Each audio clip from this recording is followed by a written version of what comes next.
وہ یقیناً ہم سب کے لیے مشعل راہ ہے. آج سپہ سالار نے جو گفتگو کی ہے اسی کا بتایا وہ راستہ ہے جو اس دنیا کا خالق اور مالک ہے. اس دور میں جو میں نے دیکھا ہے کہ سپہ سالار پاکستان کے بہترین مفاد میں جو ہمارا جو اشتراک ہے وہ یقیناً وہ ایک قابل دید ہے. اور یہاں پر بیٹھے یہ سپہ سالار، یہ سامنے بیٹھے فوجی افسران جن کے اداروں نے دہشت گردی کے خاتمے کے لیے بڑی بڑی عظیم قربانیاں دی ہیں، سپہ سالار خود وہ اپنے ساتھیوں کے ساتھ ہمارے ساتھ مشورے میں شامل ہیں. اور انہوں نے بات کو آگے بڑھاتے ہوئے یقین دلایا کہ کس طریقے سے مختلف ایشوز پر، خاص کر کے جو کچھ متعلقہ ایشوز ہیں ان پر افواج پاکستان اور حکومت پاکستان بالکل ایک پیج پر ہے. ان الفاظ میں وہ مخاطب ہوئے. پھر میں کہنا چاہتا ہوں even at the cost of reputation, even of the cost of reputation کیا کہتے ہیں یار، یعنی اگر میں اس کو دوبارہ بھی دہراؤں تو یہ کافی نہیں ہے، مجھے دہراتے رہنا چاہیے کہ ان تمام امور کے اوپر یہ ہماری سیاسی حکومت اور ہمارے ادارے سپہ سالار پوری طرح یکسو ہیں. Even at the cost of repeating himself, انہوں نے مناسب سمجھا کہ اس بات کی یاد دہانی کرا دی جائے کہ ہم کس طرح ہر معاملے پر یکسو ہیں. یہاں یہ معاملہ، وہاں بانی P T I Imran Khan صاحب کے بھی بیانات روزانہ کی بنیاد پر سامنے آ رہے ہیں. کل بڑا چرچا تھا جس سے ایک تاثر یہ ملا، میں اس سے ایگری نہیں کرتا تھا. میں نے کل کچھ دوستوں سے کہا بھی کہ کل ہمارے پروگرام میں بھی جو کچھ شرکا تھا ان سے ہی میں نے بعد میں شو کے بعد میں نے بات کی کہ مجھے لگتا ہے کہ یہ غلط تاثر جا رہا ہے ہیڈ لائنز کے ذریعے کہ جیسے جی غیر مشروط معافی، تو جناب جیسے معافی کی طرف ایک سفر طے کرنا شروع کر دیا عمران خان صاحب نے. تو بہرحال آج عمران خان صاحب نے کیا کہا، ایک تو دہرایا 9 مئی کی پی ٹی آئی کے لوگ سامنے لائیں، معافی مانگ لوں گا. یہ تاثر غلط ہے کہ میں نے غیر مشروط معافی مانگی ہے. میں صرف اور صرف پاکستان کے لیے بات کرنے کا کہہ رہا ہوں اور دلچسپ بات کا پیش گوئی کر رہا ہوں. 2 مہینے میں حکومت جاری ہے، حکومت دلدل میں پھنس رہی ہے، بے وقوف ہیں، انہیں سمجھ نہیں آ رہی. میرے پاس بہت وقت ہے، حکومت کے پاس وقت ختم ہو رہا ہے. اور پھر انہوں نے اور بھی بہت ساری باتیں کی. ہم ذرا آگے اپنے مہمان کی طرف بڑھتے ہیں اور اس سے پہلے آپ یہ دیکھیے ایک بہت دلچسپ پیش رفت جو اور ہوئی وہ اس متعلق ہے کہ اسی طرح جیل سے ایک روز یہ بیان آیا خان صاحب کا کہ بھائی میں نے یہ کہا، اور رپورٹرز نے اس کو رپورٹ کیا، اور الگ الگ چینلز کی رپورٹ ہے، جی او، سما، یار سب نے، کہ جناب خان صاحب یہ بولے کہ میں نے جی ایچ کیو کے باہر احتجاج کا بالکل میں نے کہا تھا، لیکن میں نے پرامن احتجاج کا کہا تھا. پھر اس کو بہت سارے رپورٹرز نے رپورٹ کیا. جب رپورٹ کیا تو اس کو پی ٹی آئی کے کچھ لوگوں نے نگیٹ کیا. ہمارے شو میں اسد قیصر صاحب نے نگیٹ کیا، فواد چوہدری صاحب نے نگیٹ کیا کہ ایسا کچھ نہیں. پھر سلمان اکرم راجہ صاحب نے اس کو ایکسیپٹ کیا کہ جی بالکل خان صاحب نے کہا تھا اور اس میں کیا غلط ہے، کوئی مطلب کیا ایسی زمین کا حصہ ہے نا، ملک کا حصہ ہے، آئین کے خلاف تو نہیں ہے نا جی ایچ کیو کے باہر احتجاج کرنا، تو کیا احتجاج، اس میں کیا مسئلہ ہو گیا. انہوں نے پھر کل ہمارے پروگرام میں لیکن یہ کہا کہ نہیں ہے، یہ غلط ہے، ایسا کچھ تو یہ تو نہیں ہوا تھا. اس سے پہلے انہوں نے کہا کہ مشاورت ہوئی تھی پارٹی سطح پہ کہ اب اگر خان صاحب کو گرفتار کیا گیا تو احتجاج وہیں کریں گے جہاں کرنا چاہیے تھا. کل انہوں نے کہا کہ میں نے کبھی نہیں کہا کہ ایسی کوئی مشاورت ہوئی تھی. انہوں نے اس سے پہلے کہا کہ جی وہ عمران خان صاحب اس مشاورت کا حصہ تھے. کل انہوں نے کہا یہ کہنا غلط ہوگا کہ جناب عمران خان صاحب کا کوئی تعلق تھا ساری مشاورت سے، بلکہ مشاورت ہوئی نہیں تھی تو خان صاحب ہوں گے کیسے شامل. یہ تو میں نے کہا ہے، لیکن آپ ایگزیکٹلی دیکھ لیجیے کہ انہوں نے کیا کل کیا کہا، اس سے پہلے کیا رائے تھی، اور پھر آپ اس میں اپنی رائے بنائیے. ظاہر ہے ہر کوئی اپنی رائے رکھنے میں آزاد ہے. تو دیکھیے سلمان اکرم راجہ صاحب نے اس متعلق کل کیا کہا ہے ہمارے شو میں، اور 10 روز پہلے کیا کہہ رہے تھے، اس میں ہے مماثلت یا نہیں، آپ دیکھیے. کبھی یہ نہیں کہا کہ 9 مئی کے حوالے سے جی ایچ کیو کا کوئی فیصلہ ہوا تھا. یہ آپ رپورٹر جو کہہ رہے ہیں وہ آپ اس متن سے اگری کرتے ہیں کہ خان صاحب نے ہاں یہ کہا کہ بھائی میں نے کہا تھا جی ایچ کیو کے باہر احتجاج کرنا، کیونکہ بھائی جو گرفتار کرے گا اسی کے سامنے احتجاج کریں گے. جی بالکل، اور اس سے پہلے بھی ان کی ریکارڈ اسٹیٹمنٹس ہیں اس حوالے سے. عمران خان کا اس سے کوئی تعلق نہیں ہے، انہوں نے کہیں کوئی کال نہیں دی کہ جی ایچ کیو کے باہر آؤ یا نہ آؤ. کی مشاورت میں ظاہر ہے عمران خان صاحب بھی شامل ہوں گے. کہا تھا نا کہ جوڈیشل کمپلیکس والے واقعے کے بعد پارٹی میں یہ ڈسکشن ہوئی تھی اور خان صاحب بھی ظاہر اس کا حصہ تھے کہ اب اگر ایسا کچھ ہوا تو پھر جس نے یہ عمل کیا وہیں پہ احتجاج ہوگا. یہ کہا تھا نا آپ نے. خان صاحب اس کا حصہ نہیں تھے. کی مشاورت میں ظاہر ہے عمران خان صاحب بھی شامل ہوں گے. جو پارٹی میں مشاورت ہوئی تھی کہ اب اگر خان کو گرفتار کیا گیا تو جس نے گرفتار کیا پھر وہیں پہ احتجاج ہوگا جہاں ہونا چاہیے. اس مشاورت سے آپ کہہ رہے ہیں خان صاحب بے خبر تھے. جی دیکھیں، میں نے ایسا نہیں کہا کہ کوئی باقاعدہ مشاورت ہوئی، کوئی میٹنگ ہوئی، کوئی کور کمیٹی میں ہوا، ایسا نہیں ہے. زمان پارک کے واقعے اور جوڈیشل کمپلیکس کے واقعے کے بعد میں نے یہی کہا کہ پارٹی میں اس حوالے سے گفتگو ہوئی، مشاورت ہوئی اور یہ اندیا دیا گیا کہ اگر ایسا دوبارہ ہوتا ہے تو احتجاج وہیں ہوگا جہاں ہونا چاہیے. یہ میں نے بات کی. میں نے جو بات کی ہے وہ میں نے ذمہ داری سے کی ہے. میری اپنی سمجھ کے مطابق جو میں نے کہا ہے وہ درست کہا ہے. یہ صورتحال ہے. ہمارے ساتھ عزت مآب acting information secretary Pakistan Tehreek Insaf جناب شعیب شاہین صاحب ہیں کنیکٹڈ. حضور السلام علیکم. السلام علیکم. جی وعلیکم السلام sir, thank you for your time. پہلے تو شعیب صاحب یہ تو بتائیے, وہ کہتے ہیں کہ 2 ماہ میں حکومت جا رہی ہے, یہ شاید خواہش ہو سکتی ہے, لیکن آپ کو واقعی لگتا ہے کہ اگلے 60 دنوں میں اتنا کچھ پلٹ سکتا ہے کہ حکومت چلی جائے؟ اس سے تو دور ہے نا معاملہ بظاہر. دیکھیں, میرا خیال ہے کہ اس کو آپ ملک کو چلتا ہوا تو نہیں کہہ سکتے, نہ ہی حکومت کو آپ حکومت کہہ سکتے ہیں جس طرح کی سچویشن سے وہ گزر رہے ہیں. آپ اس کو جس انداز سے یہ ملک کو چلا رہے ہیں آپ ذرا دیکھیں تو صحیح. آج ایک طرف تو کل جماعت اسلامی سے مذاکرات کر رہے تھے بتلی جو خود ہارے ہوئے تھے, جس میں عطا طارق طارق فضل, اور وہ جا کر کے مذاکرات کر رہے ہیں کہ جناب ہم بل کم کرنے لگے ہیں, جناب بہت ساری باتوں پہ اتفاق ہو گیا, اتفاق ہونا باقی ہے. میں جماعت اسلامی والے دوستوں سے کہتا ہوں کہ آپ ذرا دیکھ لو کہ آج ہی بل بڑھا. یہ ہے ان کی طرز حکمرانی اور طرز حکومت. آج سوزوکی موٹر والوں نے اپنے پلانٹس بند کر دیے ہیں. آج آپ کی سچویشن یہ ہے کہ آپ فیصل آباد جا کر دیکھو, آپ کا مور دین 80% آپ کی فیکٹری انڈسٹریز. چیلنجز تو بہت سارے ہیں, حالات بڑے خراب میں صحیح ہے, لیکن ابھی سیٹ اپ چلا تو رہے نا. یہ سیٹ اپ 2 مہینے میں آپ کو جاتا نظر آتا ہے؟ جی بظاہر تو ایسے لگتا ہے, بظاہر تو ایسا لگتا ہے. اور خان صاحب کی کوئی پیشین کوئی غلط ثابت نہیں ہوئی. آپ دیکھو انہوں نے کہا تھا کہ بھائی نکال, یہ کام کیسے ہو پائے گا پھر؟ ذرا اس کو کھولیے نا اس بات کو, کہ یعنی کیا ایک دن آئے گا شہباز صاحب کہیں گے میں گھر جا رہا ہوں, ریزائن کر دیں گے, کیسے ہوگا یہ کام؟ پہلی بات تو یہ ہے کہ لوگوں کی برداشت سے باہر ہو گیا ہے, لوگوں نے باہر نکل آنا ہے.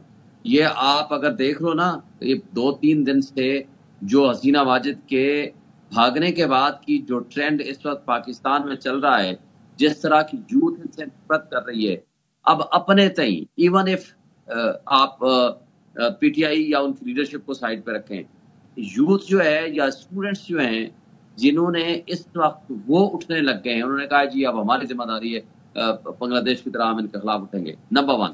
نمبر 2, آج آدھی سے آبادی جو ہے سطح غربت کی لکیر سے نیچے چلی گئے, جو کم سے کم اپنا صرف 2 وقت کا کھانا بھی نہیں کھا سکتے, اور بجلی کا بل تو دور کی بات ہے کہ وہ جمع کرا سکیں. آج تک جو کر سکتے تھے وہ کر لیا انہوں نے. یہ ایک لاوا بن چکا ہے جس کو صرف پھٹنا ہے. اور ان ایڈیشن ٹو دیٹ, آج اگر یہ اگست کا مہینہ چھٹیاں ہیں ختم ہوتی ہیں, سپٹمبر سے مجھے یہ بتا دیں کہ یا ہمارے ٹریبونل کے کیسز کھلنے ہیں یا سپریم کورٹ میں جوڈیشل کمیشن لگنا ہے. جس دن ہمارے حلقے کھلنے ہیں, ان کٹ پتلیوں نے جو 1-1 لاکھ سے ہارے ہوئے لوگ ہیں, اور جس طرح یہ مسلط کیے گئے ہیں, اور جس طرح حسینہ واجد مسلط ہوئی تھی, آپ اس کی سملیرٹی آپ اٹھا لیں. اگر یہ 2 سے 4 ہفتوں میں وہ بھاگ سکتی ہے, تو یہ لوگ تو ان کی تو نہ کوئی اخلاقی جواز ہے, اور معاشی طور پر ان سے بہت بدتر صورتحال میں ہیں جو بنگلہ دیش کے لوگ رہ رہے ہیں. لیکن ٹھیک ہے تو شعیب صاحب, لیکن وہ ستاروں سے آگے جہاں ابھی اور بھی ہے نا, یعنی فرض کر لیجیے آپ کہہ رہے ہیں کہ خان صاحب کی کوئی پیشگوئی غلط ثابت نہیں ہے, وہ کہہ رہے ہیں 2 مہینے میں حکومت گھر جائے گی, تو ایسا ہو بھی سکتا ہے, ایسا ہو جائے گا, اور ان عوامل کی بنیاد پر عوامی غیظ و غضب اس نہایت پہ پہنچ جائے گا کہ 50-60 دن بعد گھر چلے جائیں گے, گھر جانا پڑے گا انہیں.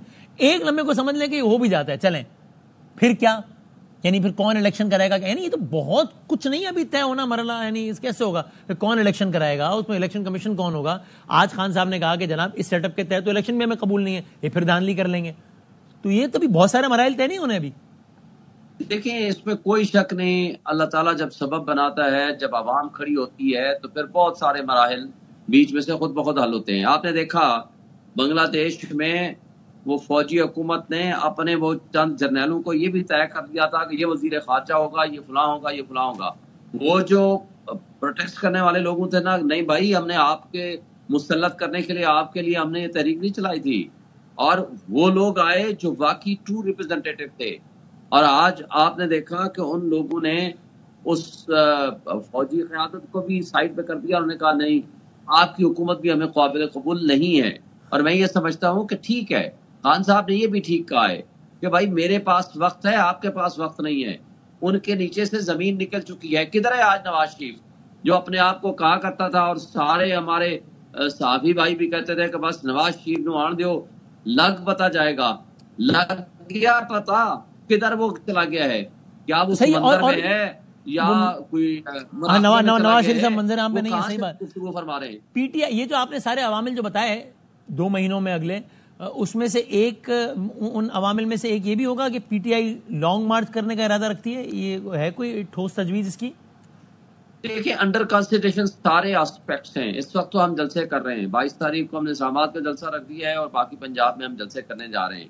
اس میں تو کوئی شک نہیں ہے کہ ون آف دی آسپیکٹ ہمارا لانگ مارچ بھی ہے، اور وہ کسی بھی وقت ہم اناؤنس کر سکتے ہیں، 2 دن کے نوٹس پہ، 1 ہفتے کے نوٹس پہ، 4 دن کے نوٹس پہ. ہم اس کے وہ ون آف دی آپشن کے طور پر رکھا ہوا ہے.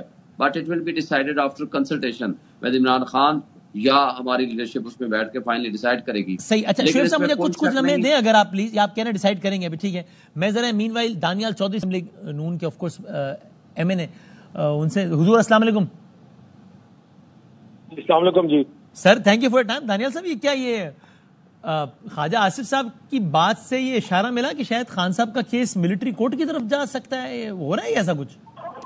دیکھیں وسیم بھائی، یہ چیز تو بڑی کلیئر ہے کہ جو احتساب ہے اس میں تو ہونا ہے، اور احتساب میں ہونا کیسے ہے کہ جو لوگ ان چیزوں میں انوالو رہے ہیں پاکستان کو کمزور کرنے میں، وہ لوگ جو پاکستان کی ملٹری کو اٹیک کرنے میں انوالو رہے ہیں، وہ لوگ جو آپ کے اداروں کو کمزور کرنے میں انوالو رہے ہیں، وہ لوگ جو جی ایچ کیو میں حملے میں اور جی ایچ کیو کی تنصیبات کے اوپر حملے کروانے میں انوالو رہے ہیں، ان کا تو ہم ڈے 1 سے یہی کہہ رہے ہیں کہ ان کا احتساب ہوگا.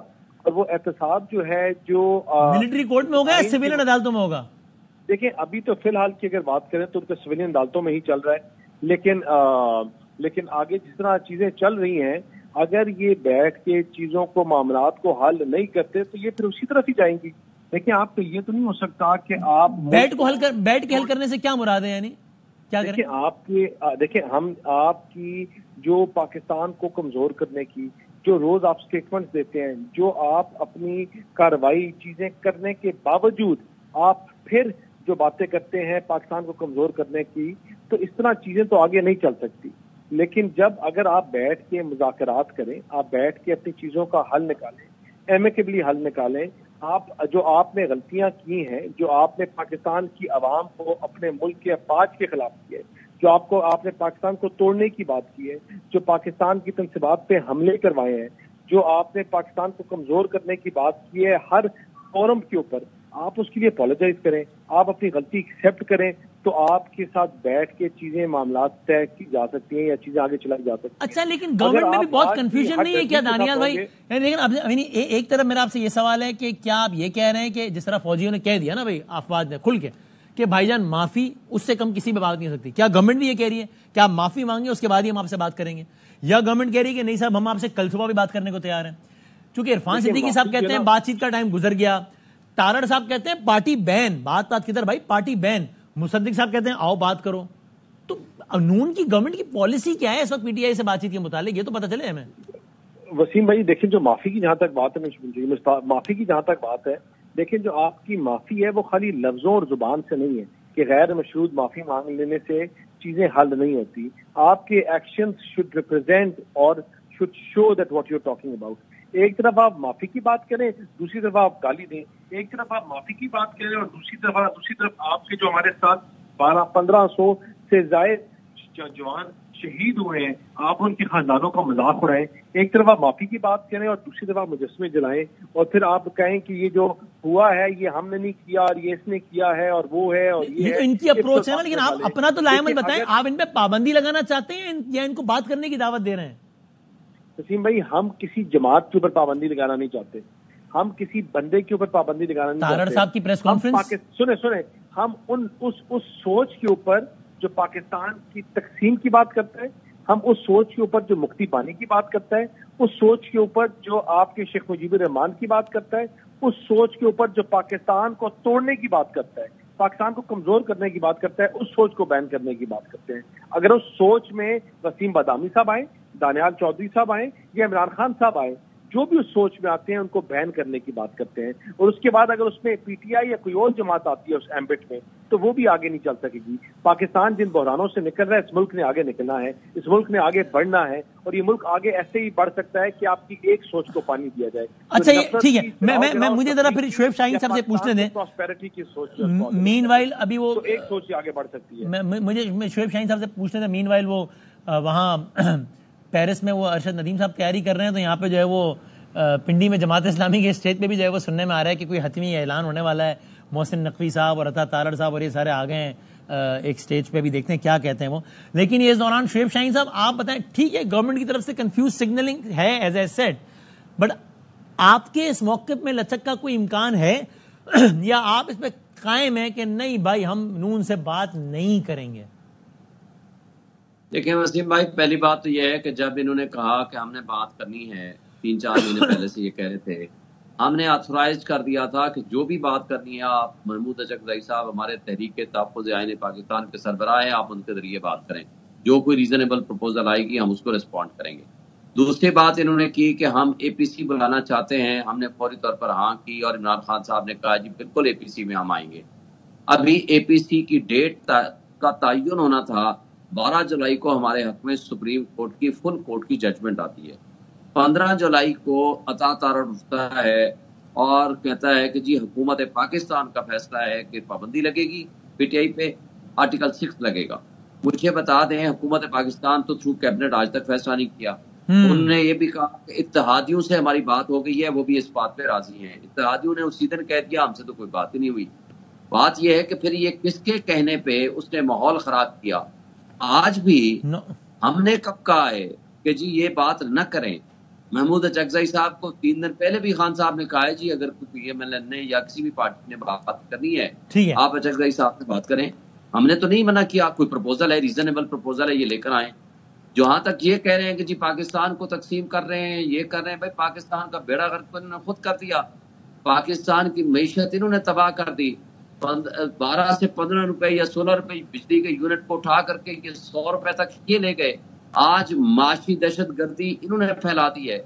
آج جو کچھ یہ کٹ پتلے جس طرح بنے ہوئے ہیں, بھائی آپ کچھ آئی ایس پی آر کے اسپوکس پرسن تو نہیں ہے پی ایم ایل این کہ وہ بات کرے کہ جی کس نے کیا کرنا ہے اور کیا نہیں کرنا. بھائی 85% عوام اگر عمران خان کے ساتھ چلیے, حقیقی عوامی نمائندہ اور فیڈریشن کی علامت آج عمران خان. ٹھیک ہے. اچھا آپ نے یعنی مذاکرات سے متعلق کہہ دیا, اور ٹھیک ہے اس بحث کو ہم کبھی آگے بڑھائیں گے پھر, کہ ہم نے جب اچکزئی صاحب نامزد کیے ہوئے تو کریں ان سے بات آگے اگر کرنا چاہتے. فی الحال کے لیے مجھے شکریہ ادا کرنا ہے دونوں مہمانوں کا, دانیال صاحب اور شعیب شاہین صاحب, بہت بہت شکریہ آپ کا. ہم ایک وقفہ لیتے ہیں اور پھر ڈیولپنگ سٹوریز کے ساتھ, پیرس اولمپکس کے ساتھ بھی ہم واپس آتے ہیں ایک چھوٹے سے بریک کے بعد. خوش آمدید. جہاں پنڈی سے خبر آ رہی ہے کہ وہاں پر جماعت اسلامی اور حکومت کے مذاکرات ذرائع کے مطابق کامیابی کی جانب گامزن ہیں, وہاں اس وقت پوری قوم کو زیادہ جو امیدیں ہیں, زیادہ بہت دعائیں ہیں, وہ سب کی پیرس کی جانب ہے, جہاں پر اولمپکس کے مقابلے ہو رہے ہیں. ظاہر دنیا کا سب سے بڑا مقابلوں کا ایونٹ ہوتا ہے, ہر 4 سال میں ایک مرتبہ ہوتا ہے. پاکستان نے آج تک اولمپکس کی تاریخ میں انڈیویجول حیثیت میں کبھی کوئی گولڈ میڈل نہیں جیتا ہے. اگر اب سے کچھ دیر بعد اللہ کرے کہ ایسا ہو گیا تو یہ تاریخ میں پہلی مرتبہ ہوگا. ایونٹ ہم نے ٹیم کے طور پہ 3 مرتبہ گولڈ کے میڈلز جیتے ہیں, سب ہاکی کی ٹیم نے جیتے ہیں. لیکن یہ بھی ستم ہے کہ پچھلے 3 اولمپکس میں ہاکی کی ٹیم کوالیفائی نہیں کر پائی ہے اولمپکس کے لیے. یہ بھی ایک الگ داستان ہے. بہرحال جیولن تھرو نیزہ بازی کا مقابلہ ہے اور اس میں 12 کھلاڑی فائنل ہوئے ہیں. اس میں ایک پاکستان کے ارشد ندیم ہے. تھروز پھینکنے کا آغاز ہو گیا ہے. ارشد ندیم صاحب کا اس میں 4تھا نمبر ہے. ہم آپ کو براہ راست دکھائیں گے جب وہ آئیں گے تھرو پھینکنے. تو پہلے ہر 12 کھلاڑی یکے بعد دیگر آئیں گے اور 3 تھروز پھینکیں گے. 4تھے نمبر پر ارشد صاحب آئیں گے. اس میں سے 4 جو سب سے جن کی تھرو کم ہوگی, تھرو کی رینج کم ہوگی, وہ آؤٹ ہو جائیں گے. تو پھر رہ جائیں گے 8. جو 8 رہ جائیں گے وہ پھر سے جو ہے وہ 3 تھرو پھینکیں گے, اور اس میں جس کی تھرو سب سے زیادہ ہوگی وہ پہلے نمبر پہ, پھر دوسرے اور تیسرے گولڈ, سلور, برونز, اس طریقے سے سارے کا سارا سلسلہ ہوگا. ہم نے زحمت دی ہے, میں اپنی رہنمائی بھی اسپورٹس کے حوالے سے ان سے لیتا رہتا ہوں, سیکھتے رہتے ہیں.